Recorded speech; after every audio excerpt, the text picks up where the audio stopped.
E complementando aqui, na sua pergunta, eu acho que cabe, né? Eu até falei um pouco ali, mas então assim, as pessoas perguntam, se não tem remédio, não seria melhor começar a tratar mais cedo?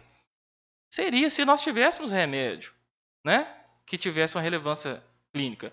Mas nós ainda não temos. Então, assim, começar a tratar mais cedo com o quê?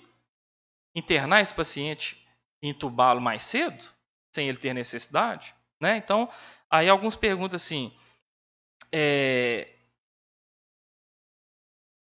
começar a procurar o pronto-socorro mais cedo também, mas para quê? Você vai ganhar algum medicamento que vai ter uma relevância no tratamento? Como nós vimos aqui, não tem. Ou seja, você vai aglomerar, né? E vai aumentar o risco de passar essa doença para outras pessoas. Então, o melhor é aguardar a evolução dos sintomas, manter a informação através do comitê de Covid e caso apresente aqueles sintomas como febre, coriza, dor de cabeça, dor no corpo, perda de apetite, diarreia, aí procurar o atendimento na referência do Covid. Se o problema for falta de ar, dificuldade para respirar, aí sim se torna uma urgência, tem que procurar a urgência mais próxima, porque provavelmente esse paciente vai precisar de um suporte, né, com oxigênio, e se ele não responder, talvez ele vai precisar ser entubado, né? Então, por isso que, já que não existe um tratamento efetivo numa fase precoce, não tem como a gente tratar precocemente. Muito bem respondido, doutor Danilo. Eu até pego um puxão comungo um pouco da fala do vereador Derson, né?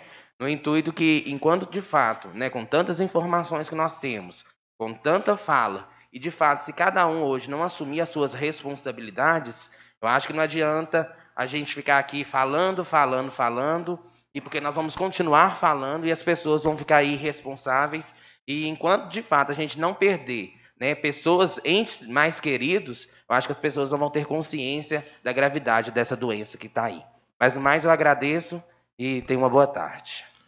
Doutor, boa tarde. Agradecemos em primeira mão aqui a oportunidade de estar dando a tratativa nesse assunto tão polêmico.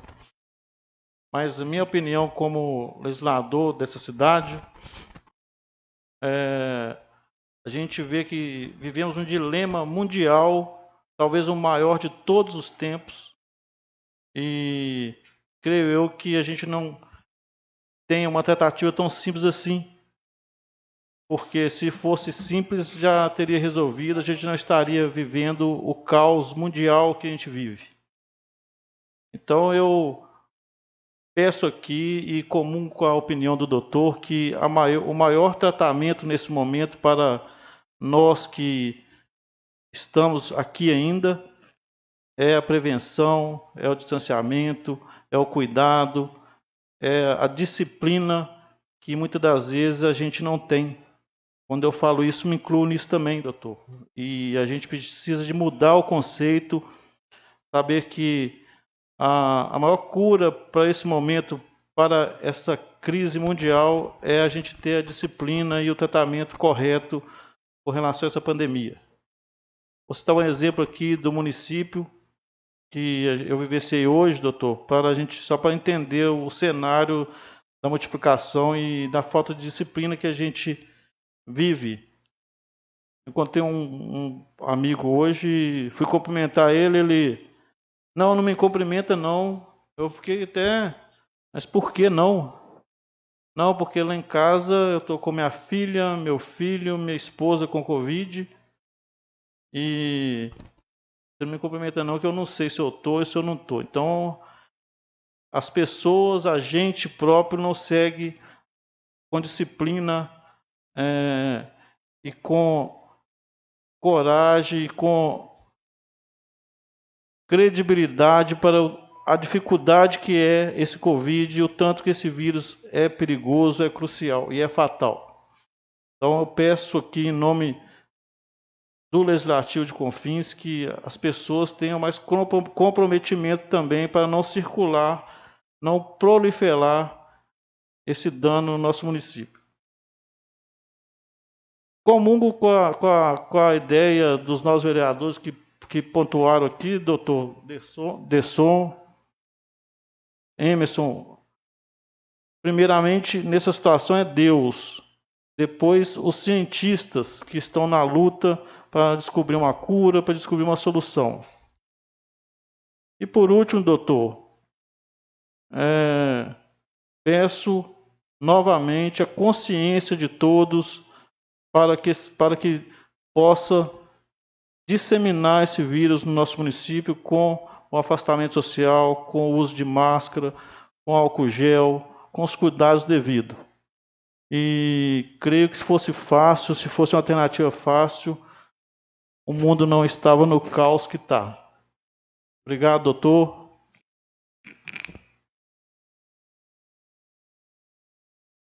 Boa tarde a todos, doutor. O presidente da casa, desse afastamento do Cristiano Vertello, o Charles. Doutor, eu nem ia fazer pergunta, mas no andar da live acabou que surgiu uma dúvida. É o seguinte, hoje, a prevenção é o melhor caminho, que é o distanciamento, o uso da máscara, o uso do álcool gel, lavar a mão com sabão, o isolamento social completo. Mas aí a gente fala, quando se fala de tratamento precoce, que não vai dar resultado, mas não tem como hoje a gente chegar num ponto, então em colapso o sistema de saúde. Hoje, se não tiver uma coisa para ajudar, a pessoa vai morrer em casa. Pode chegar no estágio de falta de ar, que nós não temos leite de enfermagem, nós não temos mais leite de CTI, de UTI, nem CTI nem UTI. Nós estamos caminhando para só aumentar. Por isso que entrou nesse lockdown aí, dessa onda roxa. Então, a minha pergunta é, que caminho que o povo tem que tomar? O que tem que ser feito? É continuar no isolamento, acreditar em algum... Às vezes tem, por exemplo, às vezes o doutor defende uma coisa, mas tem médico que defende. Aqui a gente está vendo até uma pergunta aqui, tem médico prescrevendo. A gente tem que continuar esperando, por exemplo, o que aconteceu em Manaus, que o pessoal estava morrendo até no carrinho de mão, para que a gente tome... A gente tem que tomar algum caminho. O melhor caminho hoje, eu já respondo para o senhor, que é o isolamento. Mas se chegar naquela falta de água, o senhor falou que vai morrer em casa. E aí? Essa é a minha pergunta.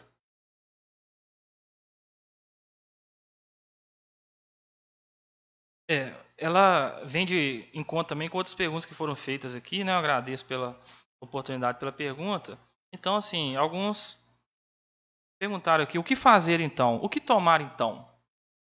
Eu acho que é o que nosso colega vereador, ou seja, na verdade todos falaram, tomar precaução.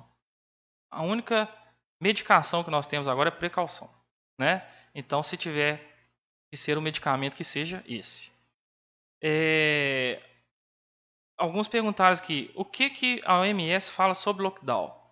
O que acontece? O lockdown, ele é uma situação de emergência onde todos os comércios, tudo é fechado, as pessoas não podem transitar na rua, então é um fechamento total. Por que chega-se no lockdown? Porque foi tentado medidas de restrição, né, desde o início da pandemia, que foi no ano passado, e que essas medidas, devido à nossa ação, minha como cidadão e de todos nós, elas não foram respeitadas. Então nós achamos que a doença estava vencida e as pessoas começaram a perder o medo novamente pela doença.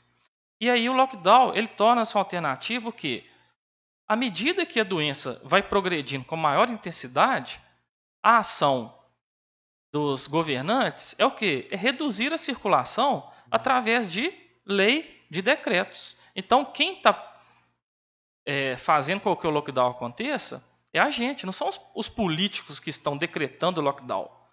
Se a gente não tivesse deixado que a situação chegasse do jeito que está hoje, a gente não estaria no lockdown. Então o lockdown é culpa minha e de todos os cidadãos que não estão levando em conta as medidas de precaução, isolamento, né? Então, isso é uma parte da pergunta que você me fez, né? E tem, vou continuar aqui com outras também, que eu acho que encaixa com a própria pergunta. Então, assim, alguns perguntaram aqui, por que não foram analisados protocolos nas cidades que aplicaram esses medicamentos, né? Ou seja, ele está querendo referir aqui a questão do tratamento precoce.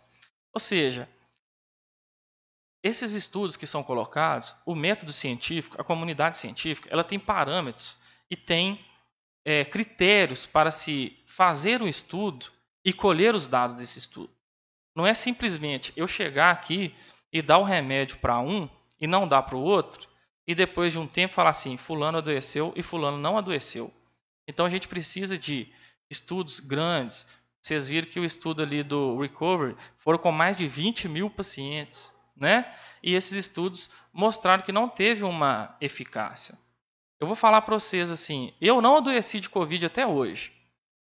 Se eu tivesse tomado ivermectina, seria por causa da ivermectina ou porque eu não iria ter mesmo até hoje, né? Então, sim, analisar caso a caso ou experiências que são isoladas, mas não são feitas de acordo com os padrões, não podem ser usadas como um parâmetro, né? Isso que eles estão perguntando, né? Outra coisa, mas e os casos que as pessoas tomaram e apresentaram problemas hepáticos, né? Nós não estamos falando que fizeram estudo para formar isso, ou seja, nós temos certeza através de outros estudos que já foram feitos anteriormente que essas medicações têm um aumento do risco hepático, né? E várias pessoas que fizeram uso dessas medicações evoluíram com insuficiência hepática, né? É certeza que é causa dessas medicações? Também não. Mas, se o medicamento não tem um efeito benéfico, nós vamos correr o risco de pagar o preço dele ter um efeito maléfico, né? Não justifica, né? Aí eles perguntam aqui também,